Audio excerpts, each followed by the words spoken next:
So welcome, everybody. I'm Colleen Miller. I'm the director of the Disability Law Center of Virginia. And welcome. We're really happy to have you join us today. The Disability Law Center of Virginia is a statewide organization, a statewide advocacy organization, and we promote and protect the rights of Virginians with disabilities, the legal rights of Virginians with disabilities throughout the Commonwealth. We've been in existence for a little bit more than 10 years as a private nonprofit organization, and we've been offering this summit to the community since 2020, since the fall of 2020. So we're really happy to have you with us today. Our theme today is breaking barriers to advance access. And really, that's what it's all about for us and for many of you. It's the need to break down the barriers that keep people from disabilities from fully participating in our lives in Virginia. We're really happy to have been sponsored for this event by Virginia Housing and by the law firm of 𝐲𝐢𝐬𝐬𝐀𝐻 and Associates, and really grateful for that sponsorship. Hey, I wanted to let you know something that you could be looking for today is that we are doing a gentle introduction to all of you to come join our 504 Club. So our 504, as probably many of you know, is Section 504 of the Rehabilitation Act. And that law is going to be celebrating its big anniversary on September 26th, which is when we're going to do a promotion of the 504 Club. But for those of you who are with us today, you get to join early. So there's a place in the platform where you can join the 504 Club. And Hera, I don't know if you're able to put that in the chat for people, how to find that space on the platform. But we'll also be talking about it at various points. And at the end of the summit today, we'll give you some more details on how to join. It's great opportunity to join the 504 Club, and I hope that you will consider doing that. So we've got a great day planned for you today, and we're going to have a kickoff with our speaker, James Harris, who is our keynote speaker.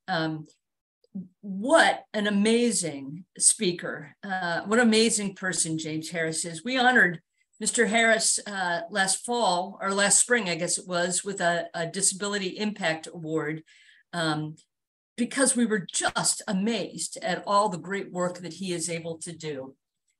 He has been very involved in disability issues as a member of the National Alliance of Mental Illness Board, and has been working I guess we call you an entrepreneur.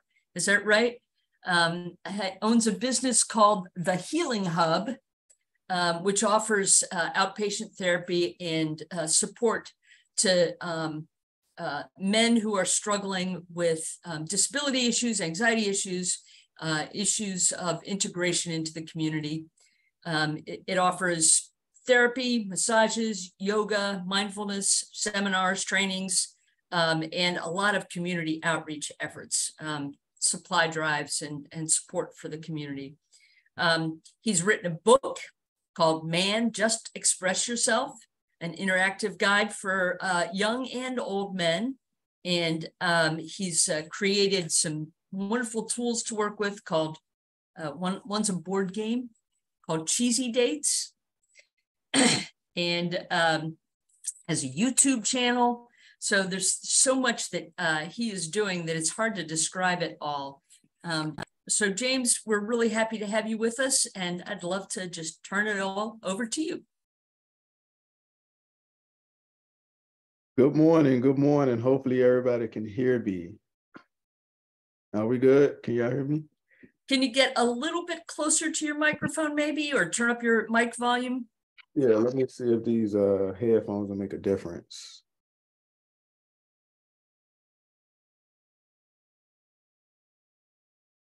Good morning. Good morning. Can you hear me better now?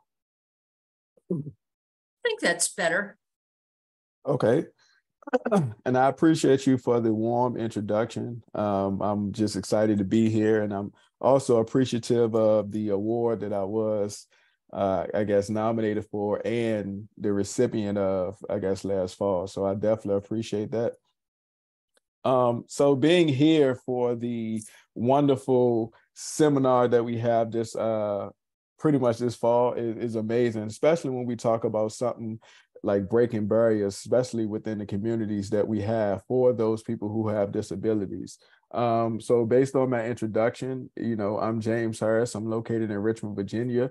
I'm a father, veteran, entrepreneur, and yes, I am a therapist. My practice is located on Arthur Ashe Boulevard, and a slight correction, I see everybody, not just men.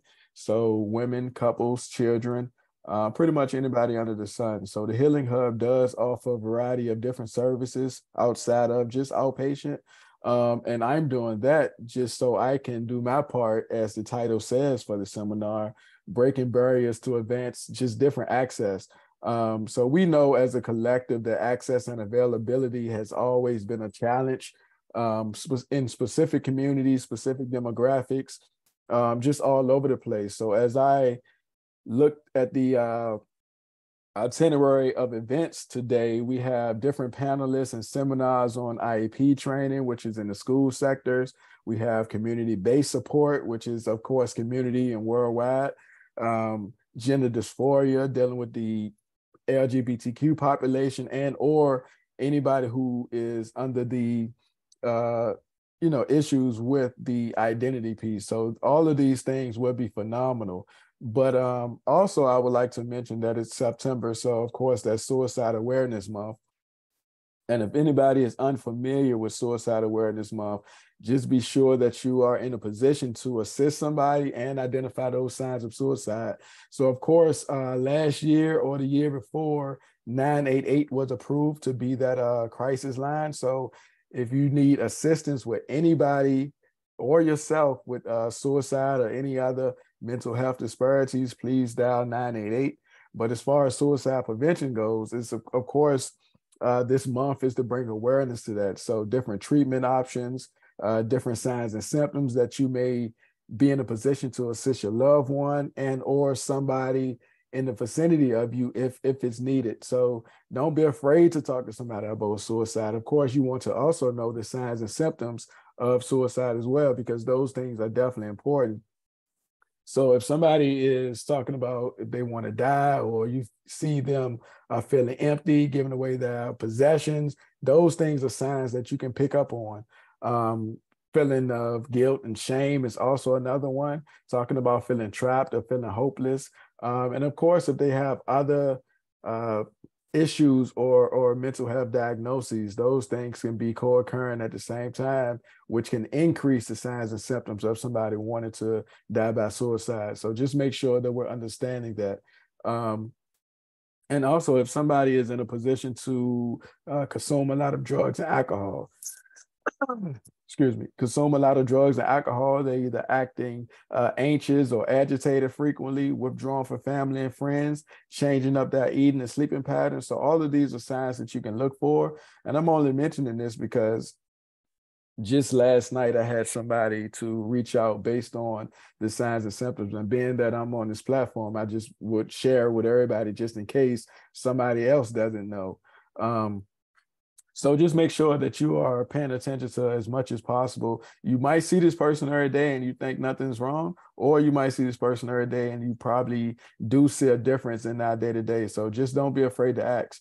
It's you can ask direct questions, even though they're hard or they're personal, just think about it. You'll much rather have that friend than to have ignored it or missed it based on anything that can potentially happen. So just listen. People with suicide thoughts often feel alone. They don't feel like they have a connection, or the surrounding area or the vicinity would be better off without them. So just make sure we're doing our part of embracing people and having that acceptance. You also can do safety checks, check on their well-being, remove anything that you feel that they can harm themselves with, even down to alcohol, substances, medications, weapons, so it all depends. And if need be, you want to take their keys as well, so they don't drive somewhere else and do something else. And don't keep it a secret. Feel free to, again, call 988, call your local therapist. And if you need to, call the police, but we also know that can put additional strains, or the stigma surrounding police arriving on the scene for mental health issues hasn't been one that was received quite well. So you just want to be careful with that, and do with that information as you will. But of course, they're trained in crisis, but sometimes they don't view the crisis as the primary. So their job is to ensure that safety is maintained. But again, if need be, please call the police as a result. So making sure that you do know that you have access and availability, because that's highly important. We want to ensure that all the risk factors and all the stigma is pushed to the side. You're here to help somebody. Don't confuse gender, ages, ethnicity. Anybody can be impacted and affected by suicide. So these behaviors are complex, and you should definitely not overlook them. So that was just a brief touch on suicide, being that one, it is Suicide Awareness Month. And again, last night I had a call I had to respond to based on a suicide attempt. So I figure, I might as well at least mention it, just in case somebody else is dealing with depression, mental disorder, substance use, or, you may be in a position to pick up on these signs later, beyond today and tomorrow. So just make sure that you assist people as best you can, so don't be afraid to ask. Suicidal thoughts and mental health conditions can affect anybody. Again, don't view them as, oh, they got it all together, they don't need my assistance. That's not necessarily true. The stigma and the barriers impact everybody throughout the day-to-day. So just make sure that you're putting yourself in a position to understand that you can help. You can just be there as a listening ear, a shoulder, or just pointing them to resources. If you don't feel that you're equipped to discuss these things, then again, send them to me or any other therapist or your local CSB, depending on where you are, and somebody can assist them. Or you can immediately call NAMI or the 988 number that I mentioned earlier. So just ensure that you are aware of what can happen. And of course, suicide is like impacting everybody, male and women. But of course, the males die by suicide at a higher rate. Although women attempt more, men die more. So just make sure that you're understanding that too, because sometimes the stigma impacts men to where they don't want to speak out or don't want to get assistance. And then they continue to bury themselves and have deep emotional baggage and struggle. So I appreciate y'all having me here. I don't want to take up too much time because I got another segment, but also just my personal upbringing. I was fortunate enough to have therapy introduced to me at a very young age. I was a ward of the state, so I was maybe 10 entering foster care and group homes. And at that time, therapy was one of those mandatory things, so it was a lot of barriers, a lot of stigmas. And it wasn't a pleasant experience, if I have to be honest with you, just based on the notion of the difference in culture, ethnicity, and age, to be honest with you. I'm just young Black kid, and all the therapists were older white people. So it wasn't a relatable experience. So for me, I didn't obtain as much as I could from it. So again, that's a barrier. And some of the things that you're going to learn throughout the day in different breakout groups is how to overcome those barriers and how to put yourself in a position to assist somebody, whether given resources and or you being the person to provide that support. So again, like for me, it was more so like, I don't want to give up on therapy, but I also want to get assistance too. So moving forward, I wind up emancipating myself from the group home at 16, just because I felt it was easier for me to start early than to age out. Now the system at Department of Social Services is revamped, it's phenomenal. So they have independent living. They have other additional steps that one can take opposed to just aging out at 18, having nothing. So that's awesome. My second introduction came with therapy is me being a veteran. I was deployed twice, one to Iraq, one to Afghanistan. And I knew I was different. I wanted to ensure that I was the best version of myself after those deployments for my family. But again, I went to the VA and tried therapy again, and this time it still was an unpleasant experience. Most of the therapists there didn't have combat experience, or the VA just took forever. So again, that's another barrier. The waiting list and the access availability wasn't as common or as immediate as it should be for those different veterans. And oftentimes that's why many veterans don't go to therapy or don't go to VA. They much rather go to the groups or nothing at all. So again, that's one of the stigmas that we should overcome. And hopefully next year they put a section or a breakout session on here for veteran specific, or the those populations who are institutionalized, I should say, because a lot of people, returning citizens and alike, athletes, whomever, have that stigma as well of not being able to relate to those in a position to give them treatment. So I was just fortunate enough to have a lot of barriers impact me and my journey onto therapy, to where I wanted to do something about it. I wanted to ensure that I was changing, not only for myself, but for the people vicariously around me, and that would be affected. So a lot of trauma, a lot of impact of grief go undiagnosed for a lot of specific people within the Richmond area, if we're talking locally or regionally, and that's based on so many different factors. So throughout the day, I want you to ensure that you're asking questions, taking notes, putting yourself in a position to learn as much as you can from the different speakers. I've seen the list the other day. We got reasonable accommodation. So if people need that guidance on how to navigate and get assistance while at work, different panel sections on support for elders, so many other factors. It's amazing to see the collection of topics and thoughts that went into this program. So I'm hoping that everybody would take something from it. I'll be doing a section later within the next hour or so on boys and men of color, because I definitely think that is critical. One, being a man of color and understanding that even me as a professional with my own practice, I can still see the barriers, again, when I go to the VA and when I'm speaking to my own therapist.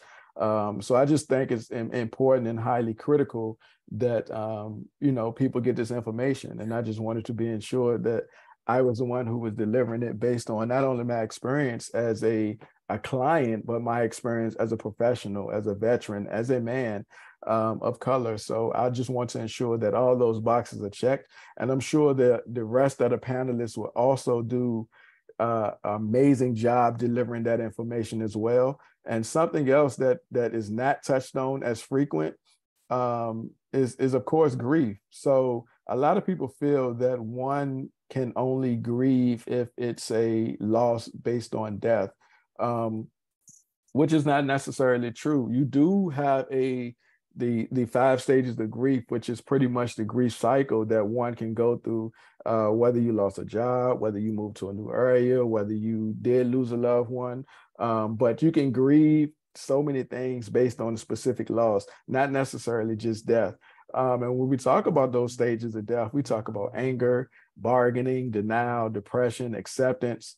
So just make sure that you understand that you don't have to go through those stages in order. We're all different. We all have different resiliency levels. So what impacted you may not impact me, and vice versa. Although we can, see the same event or witness the same experience, we might be impacted differently. So don't feel like one is over the loss more rapidly, they don't care, or vice versa. That's not necessarily true. They're dealing with it the way they deal with it. But of course, when we talk about things like denial, which is a stage of grief, the individual believe that they don't believe the information. It's false. They prefer the reality to be what it is, and not necessarily thinking that they just lost whatever it is. So denying is trying to give you more time to absorb the news and be in a position to understand it. And then, of course, some people be in that stage of anger immediately, just mad at what happened, for the individual to recognize that they can't continue. Not everybody recognize the experience of the stage. This is probably one of the longest lingering stages, the denial, the anger section. So, they figured out who to blame, what they could have done differently. It's a hard thing to bargain. Sometimes they take it out on themselves by increasing or introducing substances or reckless behavior just based on the anger that they have from this thing that they're grieving. Bargaining is, of course, a stage in which somebody try to negotiate with that higher power. Take me instead. Why does this have to happen?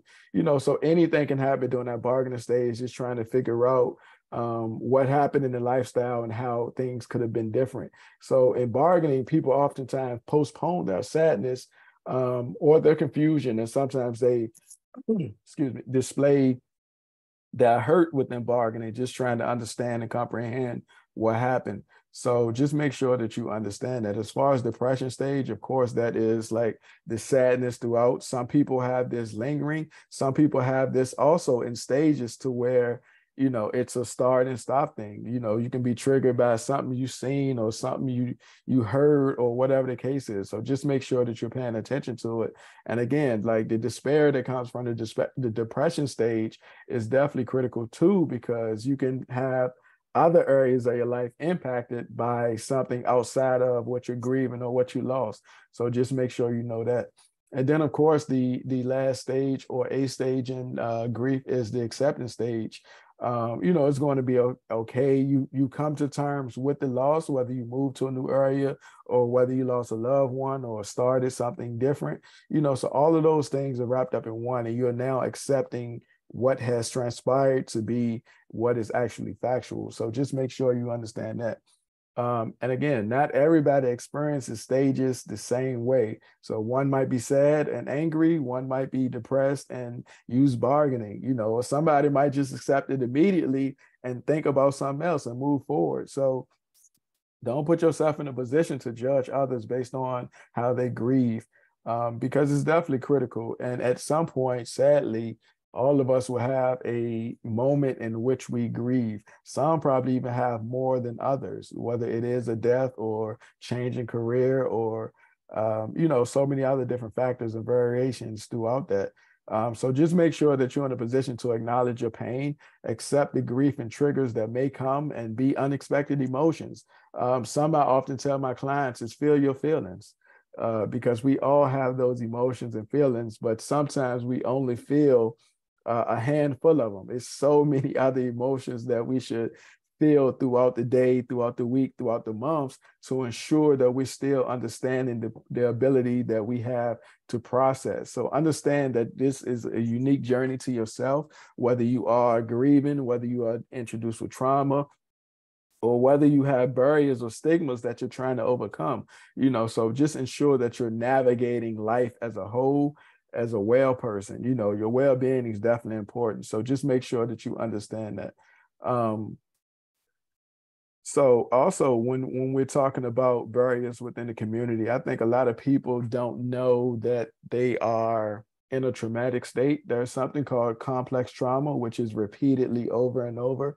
And after a while, people become numb and desensitized to trauma because it's just happening so much, and you don't know it's different until you're outside of your environment or until you go somewhere and they say, hey, this is not supposed to be happening. This is not as normal as you think it is. And an example of that is, like, I was born in Richmond, Virginia. I didn't leave Richmond until I went to college, but that was still in Virginia. I didn't leave Virginia until I joined the Army, my first time on a flight and all those things. So it was pretty much a cultural shock. So just identifying and seeing different people doing different experiences, I just felt like, oh man, this wouldn't happen in Richmond. This wouldn't happen in Virginia. But again, the world is so big. And of course, sometimes we have our micro view of different things opposed to the macro view, and we can get caught up in that. So trauma is one of those things. A lot of people don't know that trauma is a deeply distressing or disturbing event that individual might have, and it impacts your ability to cope with different situations. And this happened not only from something that you are personally involved in, but this can be something that you witnessed or something that you heard about from a loved one, a colleague, or something, or anybody close to you for that matter.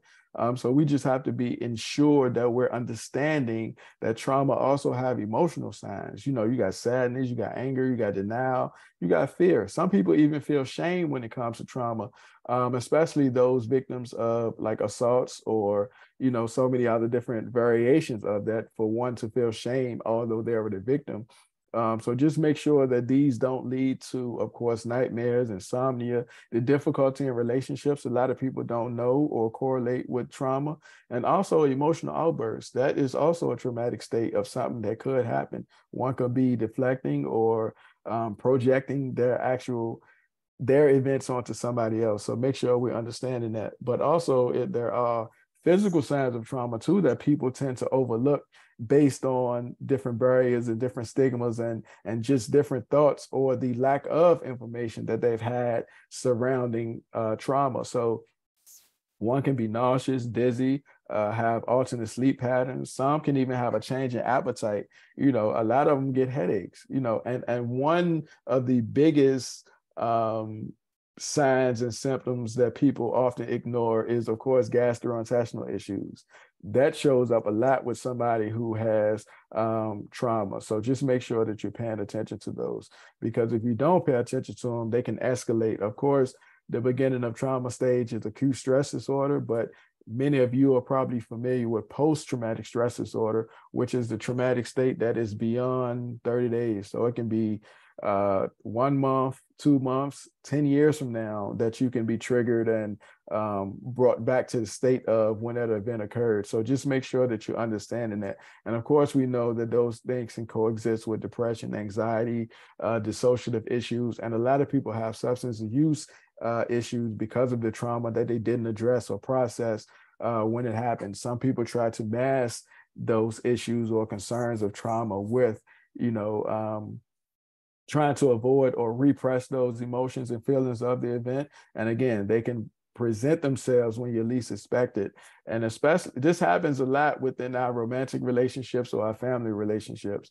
It might be something that happened to you, but you didn't address it. Now, 20 years from now, you're married and something happened, and all of a sudden you and your partner is having these issues based on something that you didn't address then, or you didn't alert them to. So just make sure that you're pressing it so these things wouldn't reveal themselves unexpectedly. So just make sure that we understand that. And also we have to understand that there's two types of trauma pretty much. You got the small T's and the big T's. So small T's can be similar to what I talked about for grief and loss. You move into a new area, you got relationship event like a divorce or infidelity. Those things can be traumatic, different conflict or stresses at work, financial troubles, legal battles. That can be traumatic for somebody, especially people going back and forth to court. Those things can be traumatic, but of course they're viewed as small T's. So a lot of people often overlook them.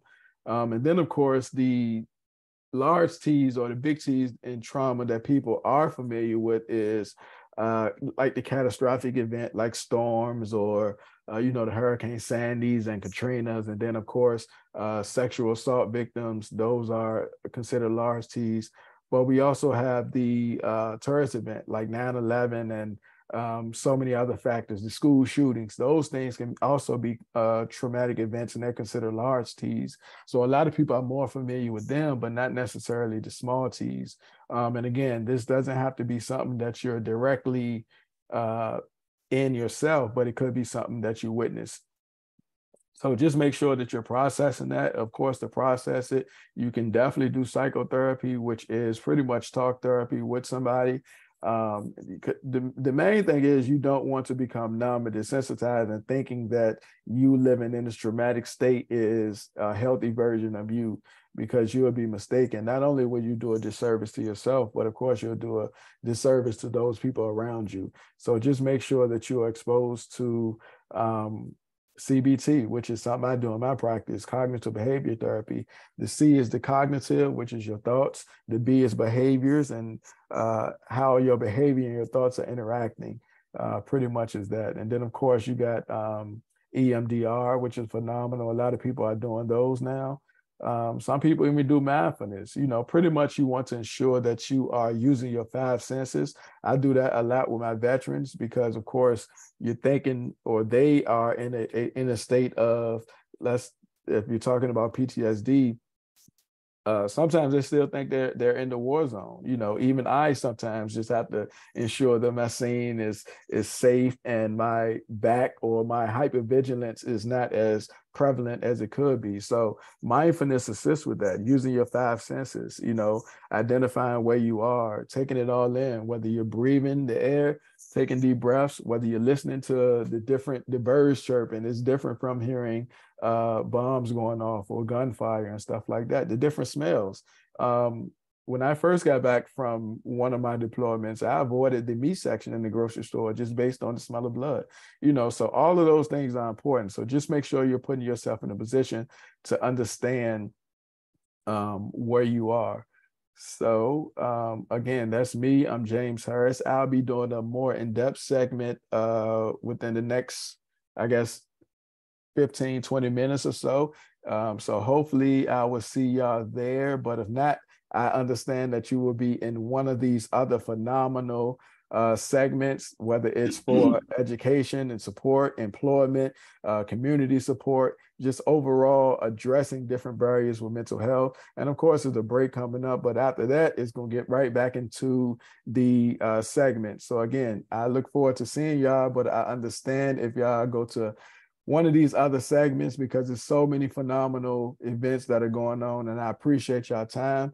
I don't know if anybody have questions, but I am open to answering them. So James, how about if I let you know some of the comments that have been in the chat section while you've been talking? Oh, cool. Yeah. So people were really grateful that you talked about the existence of the 988 line. One of our guests pointed out that if you are a veteran who is experiencing suicidal thoughts, you can do the 988 and press 1, and that will get you to more veteran-specific resources right away. A couple of the guests pointed out that every one of our local community services boards in Virginia operates a crisis line that is also available to help people. And so a number of people have said, thank you so much for sharing this, that this is a conversation that really needs to happen on a frequent basis, that we just really don't talk about these issues enough. So if anybody else has a question or a comment that you want to offer in the chat, I will look for that and share it with everybody and see if, James, is there any comment that you wanted to make in response to any of those observations? No, they were correct, spot on. So if you're in Richmond, the CSB is Richmond Behavioral Health Authority, RBHA, which is a phenomenal. They're probably the biggest in probably the region. But of course, you go to Petersburg, they have District 19. And if you're in Henrico, they have the right there on 9 Mile Road, Henrico Mental Health, I believe it is, but they're right. CSB as well. And all of those tools and resources are great. And if you did have a question that you didn't want to ask on the line with everybody, I understand. So my website is www.𝐶𝐚𝐬𝐀𝐲.com. I'll put that in the chat. And you can contact me directly via email, or if you do want to get the tool, the book, or the board game, or YouTube, or social media, or just email me. But there also is a list of resources on my website if you're dealing with homelessness, if you're dealing with LGBTQ or violence, or pretty much any hotline is on my website as well if one needs it. One of the questions that came up in the chat, James, was in response to your really excellent discussion about experiencing grief, and wondered if you've had any experience dealing with people who have grief over acquiring a disability. Correct. Yeah. So this happens a lot frequently with the geriatric population because they're getting older in age. They start to experience those changes, and then sometimes, the family aren't able to take care of them. So they either put them in a home or they do their best to take care of them, but it's not the best version of what can happen. So of course, a lot of grief with that, and a lot of the word is escaping me. But yes, it's a lot of grief surrounding that, with somebody being diagnosed with something, specifically a terminal diagnosis, like if somebody got diagnosed with cancer or uncontrollable hypertension or something like that. Those things are more prevalent. And of course, you get stuck in those stages too, because you start to ponder, did I eat what I was supposed to eat? Did I exercise as frequent as I could? So you start to bargain and try to figure out what happened. And it's not till later you accept the fact of, all right, I can sit in this, or I can do what I have to do to ensure that from this point on, lifestyle changes will be implemented. Hopefully it's not too late based on age or based on the prevalence of the specific diagnosis that one has been given. But yes, one can grieve over a disability and or the information surrounding that. Yeah, thank you for that. I'll tell you, James, as somebody who is acquiring disabilities as I get older, I think that my strongest response is in the denial field. Everything's just fine. Everything's the way it's always been. And I think that's one of the things we have to deal with. Yeah. So when one is dealing with the grief of a disability, I think that therapist more than likely would do existentialism, which is pretty much the existentialist of the therapeutic aspect of it. So the meaning of life, what legacy are you planning to leave behind, or what things can you do to start living? So that type of therapy will assist somebody who was impacted or who has received news of a disability, whether it was something minor or something terminal, or health, or a disability based on physical health or mental health. Right. Wow. Spectacular. You have given us so much to think about. And you've gotten a lot of high praise in the chat box there. So I think people are looking forward to your next session, which will start at 10 o'clock, but also to remind people that we've got 5 different tracks that we are doing this morning. One is talking about systems change.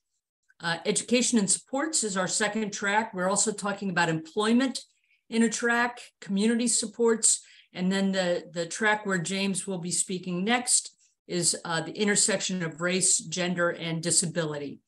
From my point of view, there's so many sessions that I want to see, and some of them are going on at the same time.